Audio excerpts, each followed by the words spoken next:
আসসালামু আলাইকুম। আজকে আমি একটা সিক্রেট মশলায় গজার মাছটা ভুনা করব। আর এই গজার মাছটা খেতে এত বেশি মজা হয় যে আপনাদের আর কি বলবো। রান্না না করে খেলে বুঝতেই পারবেন না যে এত বেশি মজা ছিল।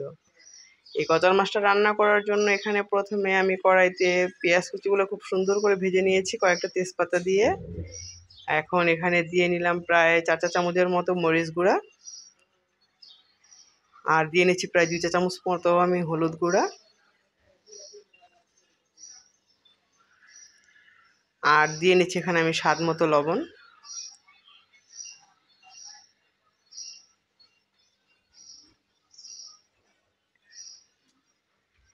এখন এটাকে একটু ভেজে নিচ্ছি আমি।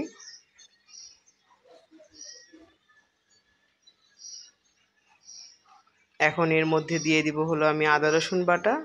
এখানে প্রায় আমি 4 চা চামচের মতো আদা রসুন বাটা দিয়ে নিয়েছি। এখন এই মশলাটা খুব ভালো মতো কষাতে হবে যাতে মশলার কোনো কাঁচা গন্ধ না থাকে। খুবই সুন্দরভাবে কষাতে হবে। আর মশলাটা কষানো হয়ে গেলে এর মধ্যে আগে থেকে কিউব করে কেটে রাখা গজার মাছটা আমি এখানে দিয়ে নিব। এখন মশলার সাথে খুব ভালো করে নেড়েচেড়ে আমি মিশিয়ে নিচ্ছি। খুব সুন্দর করে মেশাতে হবে।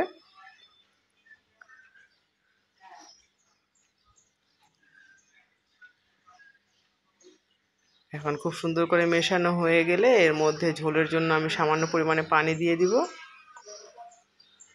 আর পানি দিয়ে এটাকে আমি রান্না করব প্রায় 5 থেকে 7 মিনিটের মতো মিডিয়াম আঁচে।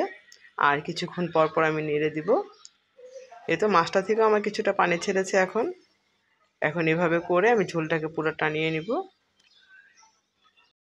মাছটা কষানো যত বেশি ভালো হবে খেতে তত বেশি ভালো হবে মাছটা।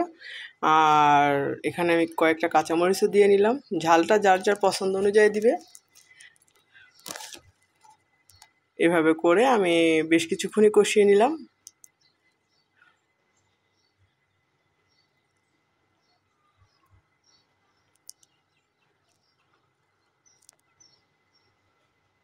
আর আমি যে একটা সিক্রেট মশলা তৈরি করে নিয়েছিলাম সেই সিক্রেট মশলাটা থেকে আমি এখান থেকে প্রায় 1 চামচের মতো দিয়ে নিলাম।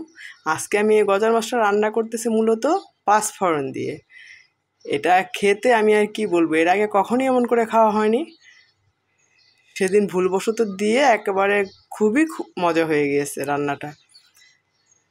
এই তো ঝোলের জন্য আমি এখন পানি দিয়ে নিলাম। এখন ঢাকনা দিয়ে ঝোলটা শুকিয়ে নিব আমি। এই তো এই পর্যায়ে আমার মাছটা রান্না প্রায় কমপ্লিট হয়ে গিয়েছে।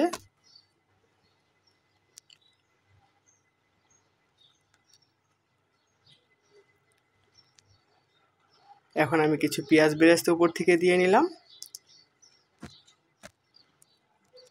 পেঁয়াজ বেরেস্তাটা দিয়ে খুব ভালো করে আমি একটু নেড়ে নিচ্ছি। আর এই পর্যায়ে চুলার জালটাকে আমি বন্ধ করে দিব। আর উপর থেকে আরও কিছুটা পাঁচফোড়ন আমি একটু ছড়িয়ে দিব। এতে করে খুব ভালো একটা ফ্লেভার পাওয়া যাবে।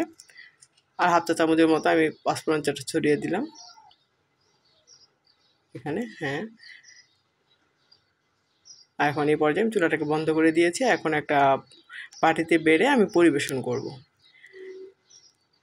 এই ভিন্ন স্বাদের গজার মাছের স্বাদ পেতে হলে এভাবে পাঁচফোড়ন দিয়ে একবার খেয়ে দেখবেন, অবশ্যই ভালো লাগবে। এই তো, আল্লাহ হাফেজ।